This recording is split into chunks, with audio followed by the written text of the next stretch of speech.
in the quiet heart of Etsha 13, where sand paths curve between clusters of McElwain palms and the Okavango breeze carries the scent of evening wood smoke, lived an old couple whose love had stretched across borders for most of their lives.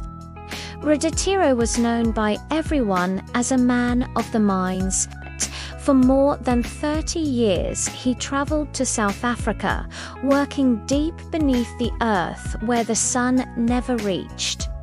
He left the village when the moon was still high, boarding buses packed with other men while their wives stood in the dust with babies tied to their backs. Every departure was the same quiet strength in his eyes, tears hidden in Moditiro's shawl. But back home in Etsha 13, life rested on Moditiro's shoulders. She woke before the guinea fowls began calling. She stirred the fire, boiled sorghum porridge, and prepared the children for school. When the sun rose higher, she walked to the fields with a hoe balanced across her shoulder.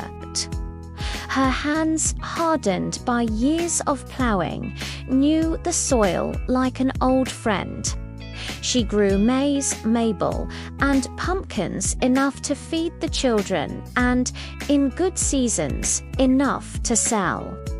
The villagers often said, Maditiro Kamona le Mosadi mo Lelepangla. She was both father and mother. In the afternoons, she repaired fences, milked the goats, and checked the fishing baskets along the water channels. At night, she sat beneath the soft light of a paraffin lantern, reading letters from the mines, letters that smelled of dust, sweat, and loneliness. My wife Raditiro would write in his careful handwriting, "Tell the children I am working hard so they can have a better life. One day I will come home for good and we will sit together under the Moriala tree." Years passed like the slow, faithful flow of the Okavango flood. The children grew. One became a teacher, another a nurse, another a tour guide in Monret. Each success was a seed planted by Moditiro's perseverance and watered by Raditiro's sacrifice beneath the earth.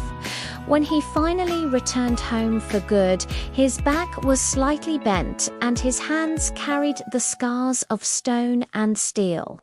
The whole village came to welcome him.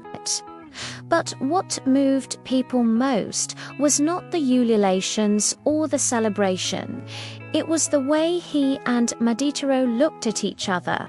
That evening, they sat outside their yard, sharing roasted maize in comfortable silence. "For all these years," he said softly, "you carried this home, and you carried our future," she replied. The sun sank over Etsha 13, painting the sky in deep orange. Children's laughter floated through the air, goats bleated in their kraals. And the old couple sat side by side, no longer separated by borders, mines, or time. Their story became one the village told often, not as a story of hardship, but of endurance, partnership, and a love that plowed the fields by day and dug the earth by night. And whenever young wives watched the buses leaving for the mines, Maditiro would gently say, "Larato galo kaganyu ke sakula." Love is not divided by distance. It is built by what we do for each other while we wait.